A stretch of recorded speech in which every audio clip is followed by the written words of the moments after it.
जय हिंद साथियों, स्वागत है आप सभी का एजुकेशन के एट6 में। रुख करते हैं बिहार की तरफ। चैनल पे नए हैं तो प्लीज चैनल को सब्सक्राइब कर लीजिएगा।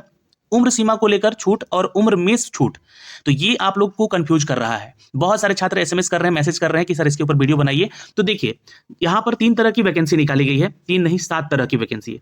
6 से 8 के लिए, फिर 9 से 10 के लिए, फिर 11 से 12 के लिए। फिर जो बीसी ईबीसी वेलफेयर के डिपार्टमेंट से निकाला गया है 6 से 8 के लिए, 9 से 10 के लिए और 11 से 12 के लिए। ठीक है, और यहाँ पर एक प्रधानाध्यापक का भी वैकेंसी अलग से आपको दिया गया है। अब प्रधानाध्यापक की वैकेंसी को लेकर मैं आपको बता दूं कि जब आप फॉर्म भरेंगे तो वहां पे केवल दक्षता वाला जो है ऑब्लिक को क्लिक कीजिएगा, तब जाके आप इसके लिए एलिजिबल होंगे। क्योंकि यहाँ पे एक्सपीरियंस मांगा जा रहा है, और एक्सपीरियंस किसके पास हो सकता है? जो कि 2012 से पहले यहाँ पर कार्यरत शिक्षक हैं, तो जो कि केवल दक्षता परीक्षा पास किए हैं वही यहाँ पे इसका एग्जाम दे सकते हैं, क्योंकि यहाँ पे एसटीईटी भी नहीं मांगा गया है। ठीक, तो ये चीज को हटा देते हैं। तो देखते हैं 6 तरह का आपके पास ये वैकेंसी है। अब कक्षा 6 से 8 में कोई एज में रिलेक्शन नहीं दिया गया है। यहाँ पे आप लोग टिक कीजिएगा जब, तो यहाँ पे आपका जो है कक्षा 6 से 8 में कोई भी एज का रिलैक्सेशन या एग्जाम्पशन नहीं दिया गया है, तो ये भी हटा दीजिए यहाँ से, है ना। यहाँ से उम्र सीमा 18 से 37 साल है। ठीक है, तो उसके बारे में भी मैं आपको बताऊंगा, एज क्राइटेरिया के बारे में भी बताऊंगा। तो ये सब कुछ खत्म करते हैं यहाँ से। अब यहाँ पे समस्या आ रही है आपकी कि सर हम 9 to 10 में आते हैं और 11 से 12th में आते हैं, तो ये इसमें एज का छूट किसको मिलेगा? तो मैं आपको फिर से क्लियर कर दूं कि इसमें एज का छूट सिर्फ बिहार के छात्रों को मिल रहा है। क्यों मिल रहा है सर? क्योंकि 9 to 10 का उन्होंने एसटीईटी परीक्षा दिया है अगर, तो उस समय डोमिसाइल लागू था, जिसके चलते यहाँ पे सिर्फ बिहार के छात्र जो है एलिजिबल थे उस समय, और उम्र की सीमा में छूट उन्हीं को यहाँ पे मिल रहा है। ठीक, इस बात का मैं जिक्र करूंगा आगे, इसलिए बता रहा हूं। और 11th से 12th में भी वही सिचुएशन है कि बिहार के छात्रों को ही उम्र सीमा में यहाँ पे छूट मिलेगा। अब लेकिन यहां पर सर किस सब्जेक्ट में मिल रहा है? तो देखिए, 4 साल का छूट मिल रहा है। 9 to 10 की बात करेंगे पहले हम, तो 9 to 10 में 4 साल का छूट मिल रहा है हिंदी, अंग्रेजी, English science, math, social science और संस्कृत और उर्दू। तो ये तो सब विषय आ गया सर, इसका सब विषय में छूट मिल रहा है यहाँ पे। तो क्या हमें यही टिक करना चाहिए? तो ये टिक उनको करना चाहिए, देखिएगा यहाँ पे चीजें लिखी गई हैं, ये टिक उनको करनी चाहिए जो छात्र विषय और विशेष समूह के अतिरिक्त जिस विषय या विशेष समूह के प्रशिक्षित अभ्यर्थी हैं जो पात्रता परीक्षा 2023 में उत्तीर्ण हैं, उन्हें अधिकतम आयु सीमा में 4 साल की छूट मिल रहा है। ये 2023 में पास किए हैं तो उनको 4 साल का छूट दिया जा रहा है। क्यों? क्योंकि 2019 से लेकर 2024 तक 23 तक कोई एसटीईटी परीक्षा नहीं हुआ है, तो ये 5 साल का गैप हो गया। तो यहाँ पे सभी जितना भी आपका 9 to 10 का विषय है उसको लिख दिया गया वहां पे, है ना। बात समझिएगा, यहाँ पे 5 साल का छूट, यहाँ पे जो 5 साल का जो गैप हो गया इसके चलते 4 साल का छूट आपको मिल रहा है यहाँ पे, क्योंकि और सभी विषय को लिख दिया गया। यही सब विषय ना आप 9 to 10 में देते हैं ना, यही सब विषय। तो इसमें जो है आपको टिक कर लेना है। जो भी छात्र यहाँ पे जो है 23 का एग्जाम पास कर लिया है, एसटीईटी 2023 पास किए हैं आप लोग, है ना, और आपका चूंकि 5 साल से हुआ नहीं है तो आपको यहाँ पे छूट इसलिए यहाँ पे इन सभी विषयों में मिल रहा है। अब सोशल साइंस में, मैथ में, है ना, कॉम्बिनेशन तो आपका है ही, जानते ही क्या क्या होता है। साइंस में कॉम्बिनेशन है ही, आप लोग जानते हैं क्या होता है। तो इस बात का यहाँ पे जिक्र हो गया। 9 to 10 में ये हाल है, और सेम कंडीशन यहाँ भी है 4 साल के छूट में। ठीक है, जो कि 2023 में आप लोग पास किए हैं, zoology, botany, chemistry, math, physics, English और मैथली, सिर्फ बस ये विषय में जो लोग आप लोग पास किए हैं, इसी विषय को देखिएगा, जो लोग इस विषय से संबंधित हैं, तो उनको 4 साल का छूट दिया जा रहा है। क्योंकि 2019 से लेकर जो है 2023 के बीच में 5 साल का गैप है, और इस गैप में जो है कोई परीक्षा नहीं हुई थी, तो यहाँ पे जो है इनको मौका दिया गया। अब सर 10 साल का छूट किसको मिल रहा है? ध्यान से सुन लीजिएगा, 10 साल का छूट किसको मिल रहा है? तो देखिए, इस नियमावली के प्रवृत्त होने के पूर्व वर्ष 2019 में विषय समूह और विषय में पात्रता परीक्षा नहीं ली गई है। विषय और विशेष समूहों में पात्रता परीक्षा नहीं ली गई है। आप लोग चेक कीजिएगा, है ना, कि क्या अरेबिक का परीक्षा हुआ है, पर्शियन का परीक्षा हुआ है, बांग्ला का परीक्षा हुआ है, फिजिकल एजुकेशन का परीक्षा हुआ है, या मैथिली का परीक्षा हुआ है। एसटीईटी का पेपर 1 की बात कर रहा हूँ, 9 to 10 में। ठीक, अब 10 साल की हम बात कर रहे हैं, तो इसमें देखिएगा तो एसटीईटी 2 में 10 साल का एजम्पशन दिया जा रहा है। इकोनॉमी में, ज्योग्राफी में, हिस्ट्री में, होम साइंस में, फिलोसफी में, पॉलिटिकल साइंस में, साइकोलॉजी में, सोशोलॉजी में, अरेबिक, बांग्ला, भोजपुरी, हिंदी, मगही और पाली, और पर्शियन, प्राकृत और संस्कृत और उर्दू। ये पेपर 2 में अगर आपका ये परीक्षा हुआ है तो इन विषयों में जो है आपको 10 साल का एज रिलेक्शन मिल रहा है। तो जो भी छात्र यहाँ पे एसटीईटी परीक्षा दिए हैं, चाहे आप 2011 में दिए हो, चाहे आप 2019 में दिए हो, तो उनके लिए खासकर ये है कि आप जो है इधर क्लिक कर सकते हैं, है ना, 10 साल वाला में। ठीक, ये क्यों बोल रहा हूं? क्योंकि आप लोगों को यहाँ पे 10 साल का एज रिलेक्शन दिया जा रहा है। यहाँ पे साफ साफ लिखा गया है कि इस नियमावली में प्रवृत्त 2019 में जिस विषय या विषय समूह का पात्रता परीक्षा नहीं लिया गया, उस विषय समूह या उस विषय में 2023 में उत्तीर्ण हो गए हैं आप लोग अगर, तो इस व्यवहार में जो है आप लोग को 10 साल का छूट मिलेगा। आप पास हो गए हैं ना 2023 में आके, ठीक है, लेकिन आपका उम्र तो नहीं मतलब आएगा दोबारा, तो उनको 10 साल का छूट दे दिया गया है। ठीक है, इन विषयों का परीक्षा नहीं लिया गया, ये बात यहाँ पे साफ साफ लिख दिया गया है। ठीक है, तो इन विषयों का नहीं हुआ है था परीक्षा, इन विषयों का नहीं हुआ था, तो 10 साल का छूट इन विषयों में आपको दिया गया है। अब अन्य कौन लगाएगा सर? तो अन्य लगाएंगे जो कि बिल्कुल फ्रेश कैंडिडेट है, मतलब अंडर एज में आते हैं और वो अभी अभी 2023 का STET दिए हैं।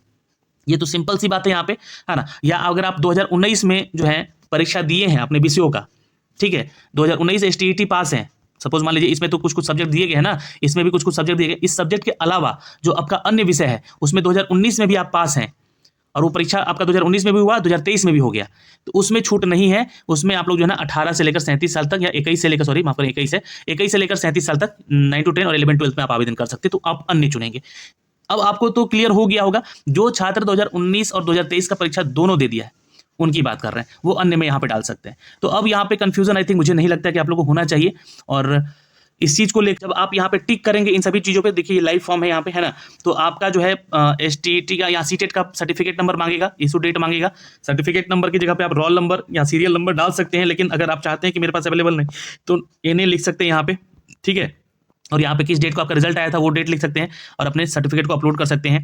बिहार STET में भी यही हाल है, अभी जो 2023 का दिया गया है सर्टिफिकेट, उसमें अगर आप लोग जो है BSCB के द्वारा जो दिया गया यूनिक कोड है, यूनिक आईडी जो है, यूनिक आईडी जो दिया गया है ऊपर, उसको लिख सकते हैं, एप्लीकेशन संख्या लिख सकते हैं, या तो फिर आप यहाँ पे NA लिख सकते हैं, है ना, या रोल नंबर भी लिख सकते हैं यहाँ पे, ठीक है, तो कोई भी लिख दीजिएगा, है ना, तो NA लिख दीजिएगा तो भी चलेगा, या BSCB का यूनिक कोड है वो आप लिख सकते हैं, और इशू डेट जो है 3 अक्टूबर लिखिएगा जो 2023 में पास के, बाकी 2019 वालों को तो पता ही है कि कब आया है, ठीक है, तो 3 अक्टूबर इसलिए क्योंकि उस दिन आपका रिजल्ट आया है। यही आपका सिचुएशन यहाँ भी है, यहाँ भी है, आपको यहाँ पे अपना अपलोड कर देना है सर्टिफिकेट, ठीक, ओके। अब यहाँ पे जो है आप आएंगे तो देखेंगे तो शिक्षा विभाग, और इसको लेकर भी कंफ्यूजन हो रहा है, तो यहाँ पे देखिएगा तो शिक्षा विभाग जो कि एजुकेशन डिपार्टमेंट है, बहुत सारा छात्र सोच रहा है कि ये पिछड़ा और अति पिछड़ा छात्रों के लिए, नहीं भाई, ये भी एक विभाग है ना, जैसे कि आपका शिक्षा विभाग है उसी तरह का ये भी एक विभाग है, इसका भी वैकेंसी है 916 पद के लिए, और यहाँ पे वैकेंसी है 69,000 कुछ पोस्ट के लिए, सपोज 69,000 मान लीजिए, तो ये कुल मिला के 70,622 सीटों का यहाँ पे टोटल विवरण दिया गया। तो आप एलिजिबल अगर हैं यहाँ के लिए, एलिजिबिलिटी देखिएगा वहाँ पे जो है नोटिफिकेशन में एलिजिबिलिटी दिया गया है, तो ठीक है, तो आप आवेदन कर सकते हैं। फिर यहाँ पे अपना सब्जेक्ट चूज कीजिएगा, फिर अपना डेट ऑफ बर्थ जैसे चूज कीजिएगा ना, तो जैसे कि फॉर्म भर रहे थे जो हमने सुबह आपको फॉर्म भर के बताया है, तो उसमें ये चीज़ नहीं बताया था मैंने, जैसे आप फॉर्म यहाँ पे डेट ऑफ बर्थ डालिएगा ना यहाँ पे, तो यहाँ पे आपके सामने ये ऑप्शन खुलेगा। अब देखिएगा यहाँ से जैसे कि क्लास 6 to 8 में एजुकेशन डिपार्टमेंट का जो वैकेंसी है ना, तो इसे क्लिक कीजिएगा तो यहाँ पे आपका सामने आ जाएगा ये सब डेटा आ जाएगा। ये आपका क्वालिफिकेशन है, कौन सा क्वालिफिकेशन इसमें से है, तो सब में से कोई ना कोई एक तो आपका क्वालिफिकेशन होगा ही, तो ओके कर दीजिएगा यहाँ पे, और यहाँ पे अपना सब्जेक्ट चूज कर लीजिएगा ना, क्लास 6 to 8 में किस सब्जेक्ट के आप टीचर बनने जा रहे हैं, सपोज मान लीजिए कि गणित और विज्ञान के आपने चूज कर लिया, ठीक। अब यहाँ पे जो है जो EBC और BC वेलफेयर के लिए 9 to 10 के लिए जो छात्र हैं, है ना, और खासकर स्पेशल टीचर यहाँ पे लिखा हुआ है जो विशेष शिक्षक के लिए आवेदन करेंगे, ठीक है, और 9 to 10 के लिए जो भी छात्र यहाँ पर एजुकेशन डिपार्टमेंट के लिए आप आवेदन कर रहे हैं, choose this two if you want to apply for the education department 9 to 10 general subject and class 9 to 10 special school teacher, ठीक है।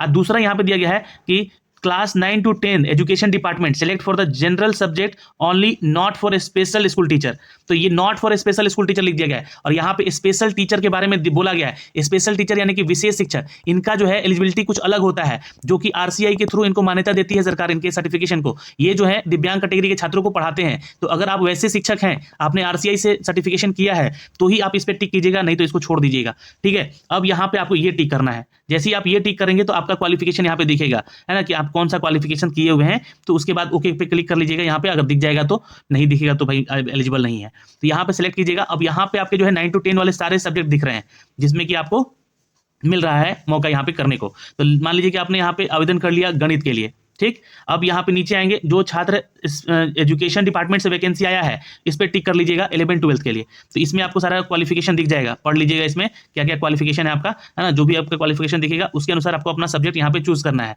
तो सपोज मान लीजिए कि आपने यहाँ पे चूज किया, यहाँ पे आप गणित के शिक्षक मान लीजिए बनते हैं, है ना, क्योंकि ये देखिए सिनेरियो चूज करके बताना होगा मुझे, तो यहाँ पे आप चूज कर सकते हैं गणित के लिए भी, अब 11-12 में भी। अब 6 to 8 का वेलफेयर के लिए आप आवेदन करना चाहते हैं, तो वहाँ पे देखिएगा क्लिक करके कौन कौन सा सब्जेक्ट है, तो यहाँ पे 3 सब्जेक्ट है इसमें, तो इसमें मान लीजिए कि आप गणित और विज्ञान के शिक्षक बन गए। अगर आपने यहाँ पे वेलफेयर डिपार्टमेंट में क्लिक किया 9 to 10 में, तो यहाँ पे देखिएगा तो कौन कौन सा विषय है, तो यहाँ पे कंप्यूटर भी देखिए 9 to 10 में ऐड कर दिया गया, लेकिन इसका एलिजिबिलिटी कुछ दिया नहीं है क्या क्या होना चाहिए, तो आप लोग चूज कर सकते हैं यहाँ पे जो भी BE BTech वाले छात्र हैं, है ना, तो यहाँ पे चूज कर सकते हैं। इसका मैं अलग से एक वीडियो भी बना दूंगा आप लोग। तो गणित भी आप चूज कर सकते हैं यहाँ पे, जो गणित के स्टूडेंट है। फिर उसके बाद यहाँ पे 11th-12th के वेलफेयर के डिपार्टमेंट के लिए, तो यहाँ पे देखिएगा क्लिक कीजिएगा तो वनस्पति विज्ञान, या फिर हमने समझिए कि गणित के लिए ही अप्लाई कर दिया, ठीक है, यहाँ भी कर दिया आप। अब हेडमास्टर वेलफेयर डिपार्टमेंट, अब देखिए यहाँ पे क्यों आया है हेडमास्टर का ऑप्शन, कारण है इसके पीछे, क्योंकि मैंने ऊपर में यहाँ पे जो है एक क्लिक कर दिया है, देखिएगा तो ये देखिएगा पात्रता परीक्षा और ऑब्लिक दक्षता परीक्षा, है ना, तो पात्रता परीक्षा भी है और दक्षता परीक्षा भी है, इसलिए ये ऑप्शन खुल गया है यहाँ पे मेरा। हाँ, तो यहाँ पे मैंने क्लिक किया तो यहाँ से देखिएगा तो किसके लिए आप प्रिंसिपल बनना चाहते हैं, हेडमास्टर किस सब्जेक्ट के बनना चाहते हैं, तो आप सपोज मान लीजिए गणित के बनना चाहते हैं, तो आप यहाँ पे जो है अपना एलिजिबिलिटी बताएंगे उस अनुसार, और यहाँ पे जो है आपका ये सिलेक्शन होगा, ठीक है। तो ये इस तरह से आप सब्जेक्ट भी अपना चूज कर सकते हैं, जो कि लास्ट वीडियो मैंने इसको ऐड नहीं किया था। फिर अपना जो है आप यहाँ पे सारा डिटेल डालिएगा, है ना, डिटेल डालने के बाद अपना जो है फ़ोन नंबर को वेरीफाई कर लीजिएगा और फाइनल सबमिट कीजिएगा। सबमिट करने से पहले एक बार सब कुछ मिला लीजिएगा, क्योंकि सबमिट करने के बाद एडिट का ऑप्शन आपको नहीं दिया जा रहा है, ठीक है। तो अभी के लिए इस वीडियो में इतना ही, कोई डाउट है तो कमेंट कीजिएगा। जय हिंद।